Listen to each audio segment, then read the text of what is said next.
The parking garage stood abandoned, a relic of a time when it bustled with life and activity. Now it was a ghostly shell, a concrete labyrinth that echoed with the memories of the past. A concrete carcass under a moonless sky, it loomed ominously, casting long shadows that seemed to dance in the dim light. The structure was both a fortress and a prison, silent and foreboding. Shadows stretched from the pillars, twisting like phantom limbs. They moved with a life of their own, creating an eerie, almost supernatural atmosphere that sent chills down the spine of anyone who dared to enter. The air hung heavy, thick with the scent of stale gasoline and fear. It was a place where time seemed to stand still, where the past and present collided in a haunting symphony of silence. Raya moved through this oppressive silence. A shadow among shadows, she navigated the labyrinth with a grace born of experience. Her movements were fluid, almost feline, as she blended seamlessly into the darkness. Her boots echoed on the cold concrete, each step measured, calculated. The sound was a stark contrast to the silence, a reminder of her presence in this desolate place. She hugged the walls, her dark clothing blending into the gloom. Every movement was deliberate, every breath controlled. She was a predator in her element, stalking her prey with unwavering focus. Her eyes, sharp and alert, scanned the levels, searching for any sign of movement. They were the eyes of a hunter, keen and unyielding, missing nothing in their scrutiny. This was her hunting ground. A place where she felt both at home and on edge, where every corner held a potential threat or opportunity, and the hunt was about to begin. Her face, set in a mask of determination, betrayed no fear, only a steely resolve. Raya's gloved hand gripped the cold steel of her pistol. It was an extension of herself, a tool she wielded with deadly precision. A familiar weight, a reassuring presence. The pistol was more than a weapon. It was a symbol of her strength and resolve. She checked the clip, the metallic click, echoing in the stillness. Each bullet was a promise, a testament to her readiness for the battle ahead. Above, the wind howled through the gaps in the concrete structure, a mournful sound that sent shivers down her spine. It was as if the building itself was alive, whispering secrets and warnings. She pushed on, deeper into the belly of the beast. Each step took her further from the safety of the known and closer to the heart of the unknown. This place was a tomb, she thought, a graveyard for forgotten vehicles and broken dreams.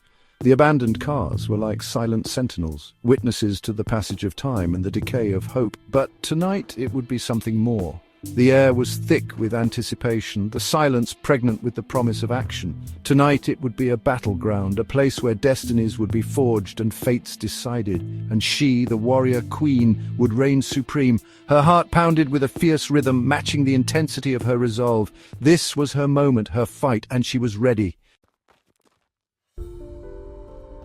Raya moved with the grace of a panther, fluid, silent, deadly. Every step she took was calculated, every breath measured. She had trained for years to perfect this art of stealth, and tonight it was all coming to fruition. She slipped through the deserted levels, her movements a ghostly whisper against the cold concrete. The building was a labyrinth of shadows and echoes, but Raya navigated it with ease, her mind mapping out every corner, every potential hiding spot. Her senses heightened, her every movement a testament to years of training. She could hear the faintest rustle, see the slightest flicker of light, and feel the subtlest change in the air. This was her element, and she thrived in it. The concrete maze was her playground, the darkness her ally. She moved with a confidence born of countless missions, each one honing her skills to a razor's edge. The shadows seemed to part for her, welcoming her into their embrace. She reached the stairwell, its mouth a gaping maw of shadows. Raya paused, listening intently. Her ears strained for any sign of movement, any hint of danger. The silence was oppressive, but she welcomed it. It meant she was still undetected. The only sound was the distant drip of water, a steady rhythm that did little to break the suffocating silence. Each drop echoed through the empty halls, a metronome to her careful steps. She moved forward, her senses on high alert. She pulled out a small, handheld device, its screen glowing faintly in the darkness. The device was her guide, her map through this urban jungle. It displayed the blueprint of the parking garage, a detailed layout of her path to the target. The blueprint of the parking garage, every level, every room, meticulously detailed. She had studied it for days, committing every line, every corner to memory, level by level, room by room. She knew this place as well as she knew her own home, but still she checked the device, ensuring there were no surprises. She memorized it days ago, but old habits die hard. In her line of work, complacency could be fatal. She double-checked her route, her eyes scanning the screen with practiced precision. Her target was on the top level, a penthouse suite overlooking the city. It was a fortress of luxury, a stark contrast to the gritty underbelly she navigated. A penthouse suite overlooking the city. The lights of the metropolis twinkled below, oblivious to the danger lurking above. This was where she would find him. A concrete and glass eyrie for a dangerous man. Kane, her target, was a man of power and influence, hidden away in his high-rise sanctuary. But no fortress was impregnable, not to her. Raya holstered the device and drew her pistol. The cold metal was a familiar weight in her hand, a tool she had mastered long ago. She was ready for whatever lay ahead. She moved quickly now, her steps silent but sure. Each movement was a dance of precision and purpose, bringing her closer to her goal. Each level brought her closer to her target. The anticipation built with every step, her heart pounding in her chest. She was almost there. Closer to the confrontation she had been preparing for, closer to Kane. The final showdown was imminent, and she was ready to face it head-on.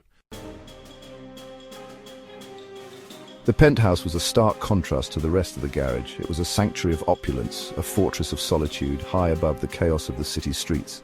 The air was thick with the scent of leather and expensive cologne, a testament to the wealth and power that resided within these walls.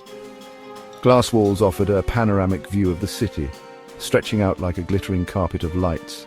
The skyline was a living, breathing entity, pulsating with the energy of millions of lives intertwined in a complex web of stories. A tapestry of twinkling lights that seemed a million miles away from the darkness and decay below. It was a view that could make one feel invincible, perched high above the struggles of the world. Inside, Kane stood by the window, a silhouette against the cityscape. His presence was commanding, a figure of authority and control. The city was his domain, and he watched over it like a king surveying his kingdom. He was a study in contrasts. The sharp lines of his tailored suit spoke of wealth and power, yet there was an air of detachment about him, as if he were merely an observer in his own life. His tailored suit spoke of wealth and power, yet his posture was relaxed, almost bored. It was as if he had seen it all before, and nothing could surprise him anymore. He held a glass of amber liquid in his hand, swirling it gently as he gazed out at the city.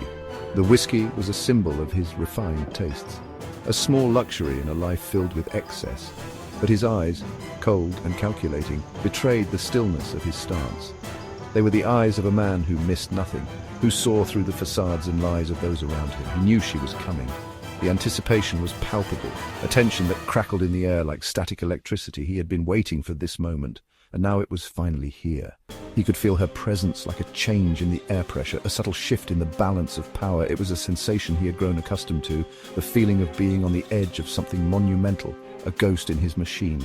She was the variable he could never quite control, the wild card in his otherwise meticulously planned life.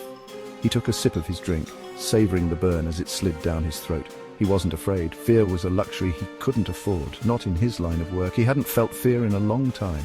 Intrigued, perhaps, but not afraid. Fear was for the weak, and Kane was anything but weak. Kane set down his glass on the polished mahogany desk. The wood gleamed under the soft lighting, a testament to the craftsmanship and attention to detail that surrounded him. He turned, a slow, deliberate movement, and faced the door. Every action was measured, every gesture calculated to convey a sense of control and dominance.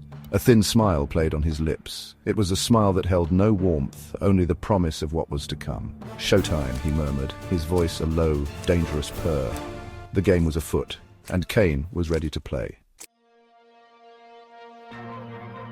Raya moved like a phantom, a wraith slipping through the shadows. She had bypassed the penthouse's security systems, her skills honed to a razor's edge. Now she was inside, her presence unknown, her purpose unwavering. She had to get to Kane, but first she had to deal with his guards.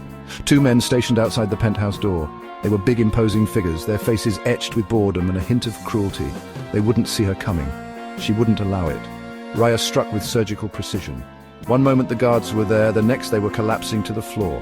A swift strike to the throat, a precise pressure point, and they were down, unconscious before they even hit the ground. Raya moved on, stepping over their inert forms without a second glance. They were obstacles, nothing more. Her focus remained on the prize. Kane.